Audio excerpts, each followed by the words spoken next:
Daling gipatawag ni Task Force Davao Commander Colonel Darin Cumia niadtong Sabado sa buntag ang mga deputy mayors sa nakadayang tribo ning Dakbayan sa Davao aron hangyoon sila nga motabang sa pagsulbad kinsa ug unsa ang motibo sa pagbutang og eksplosibo sa sakyanan ni Attorney Albert Magulta niadtong Huwebes sa buntag. Sumala sa usa ka tinubdan sa News 10 Philippines, si Magulta, abogado nga daghan og kliyente sa Region 12. Ug sagad sa iyang mga kaso, naglambigit sa mga questionabling yuta nga gustong bawion sa mga nanag-iya niini. Gipatay na kuno ni atong milabayng bulan ang kauban ni Attorney Magulta. Work-related kung dunay kalambigitan sa iyang trabaho ang motibo sa krimen. Tungod kay nagunit kini og kaso nga dunay kalambigitan nga milyones nga propiedad didto sa General Santos City.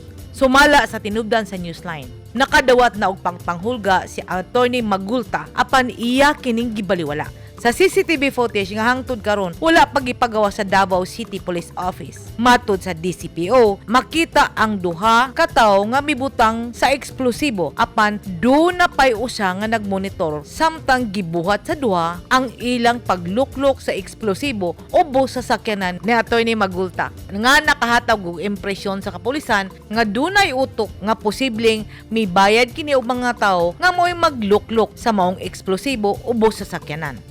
Kailangan po natin yung suporta ng Davaoenos dito sa ating para ma-resolve ang case na pangyayaring yung insidente ng explosion, car explosion ng isang araw. Kailangan po natin ang tulong nila para na siguro mabilis nating malutas ang ating kinakaharap na problema. Sumala ni Colonel Cumia, gisuta na sa Special Investigation Task Group ug sa PNP Forensic ang matang sa eksplosibo nga mibusikad. Sa ngayon kasi, ongoing pa yung investigation ng Regional Forensic Unit.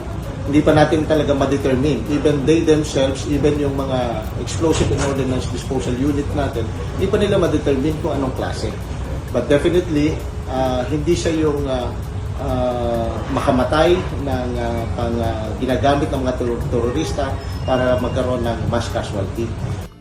Dili matud pa makamatay ang eksplosibo ug makita sa danyo sa sakyanan nga mihiyos lang ang ligid niini. Walay nakuha nga mga shrapnels nga sagad gigamit sa teroristang grupo. Hinungdan nga nagkahiusa ang SITG nga dili teroristang grupo ang nagpaluyo sa krimen. Apan usa kini kapag panghulga kang Attorney Magulta nga kaapekto kini sa kahusay ug kalinaw dinhi sa Dakbayan sa Davao. Ay dako kay ni siya implikasyon. Ma'am, kay yung regard sa Tisin Order, murag affected po kay kami nga nabutang as Deputy Mayor, kabahin man nga na, mauganin nabutang as Deputy Mayor kay part siya sa Tisin Order. Nanglanggod nga ipatigom ang mga kining leaders o istorya na nga matang sa kataod ng gihimo sa lungsod sa Davao. Atul sa meeting, misaad ang mga deputy mayors nga himuon nila ang ilang responsibilidad aron mailhan ang mga suspects. Tawagin namin lahat ang mga leader namin. I-advisean namin ganito kung sino ang nakapunta doon sa inyo na hindi ninyo kilala. Pakisabi ko ninyo ang pangalan. Dati ang ginagawa namin yan. Samtang dunay pipila nga nagpangutana nganong wala pagipagawa sa Davao City Police Office ang CCTV footage sa kaso ni Engineer Magulta nga niadtong Huwebes pa man kinimisad nga ilang ipagawas ug ipakita sa publiko aron makatabang ang katawan sa Davao sa pag-ila sa mga suspetsyado. Padayong giduso sa Davao ang culture of safety. Apan, ang kaso nga gikalambigitan ni Attorney Magulta usa ka mantsa sa tatak sa Davao nga life is here. Edith Cadoayan, News 10 Philippines. Stay safe!